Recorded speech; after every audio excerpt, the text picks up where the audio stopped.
अस्सलाम वालेकुम जी दोस्तों, मैं आपका अपना वीर मिर्जा जट और मिर्जा जट ऑफिशियल सब किना दोस्तों वेलकम कहते हैं जी। आज ਦਾ ਚੈਲੰਜ ਸਾਡੇ ਕੋਈ ਮੇਰੇ ਆਪਣੇ ਉਸਤਾਦ ਜੀ ਕੇ ਜਿਹਨਾਂ ਨੂੰ ਮੈਂ ਪੜ੍ਹਦਾ ਰਿਹਾ ਤੇ ਉਹਨਾਂ ਦੇ ਬੇਟੇ ਆਇਆ ਸਾਹਿਬਜ਼ਾਦੇ ਆਏ ਛੋਟਾ ਬੇਟਾ ਉਹਨਾਂ ਦਾ ਜੋ ਕਿ ਛੋਟੀ ਉਮਰ 'ਚ ਤੋਂ ਦੀਪਾਲਪੁਰ ਚਲੇ ਗਏ ਸਨ। ਸਪੈਸ਼ਲ ਮਿਲ ਆਏ ਨੇ ਆਪਣੇ ਘਰ ਵਿੱਚੋਂ ਡੋਂਗਾ ਵੀ ਲੈ ਕੇ ਆਏ ਨੇ ਤੇ ਤੁਸੀਂ ਮਤਲਬ ਮੱਖਣਾ ਜਮਾ ਕਰਨਾ ਤੇ ਮੇਰੇ ਜਿਹੜੇ ਉਸਤਾਦ ਨੇ ਉਹਨਾਂ ਦੇ ਬੇਟੇ ਨੇ ਤੇ ਮਾਸ਼ਾਅੱਲਾ ਬੜੀ ਖੁਸ਼ੀ ਹੋਈ ਉਹਨਾਂ ਨੂੰ ਕਾਫੀ ਸਾਲਾਂ ਬਾਅਦ ਮੰਡੀਆਂ ਦਾ ਬਾਅਦ ਆਏ ਨੇ ਤੇ अंदर जो कि भाई एक बड़ा जो भाई पुलिस में पंजाब पुलिस में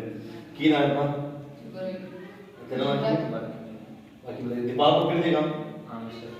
तेरा नाम मिकाई अच्छा जी एना दा तुसी डोंगा ले गए हो मतलब तो गां होन च बहुत ज्यादा तो बाद ते कोई एतराज कोई एदे नहीं एतराज कोई हमने एतराज कोई चिपा कर दे जी स्पेशल लेके आए ने कि चिपा करना तुसी ठीक है मैं उन्हें उत्पा कर रहा हूँ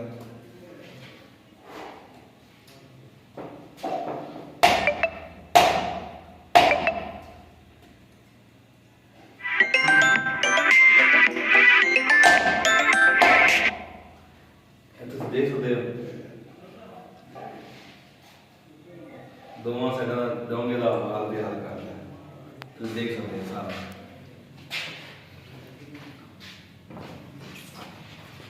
ओके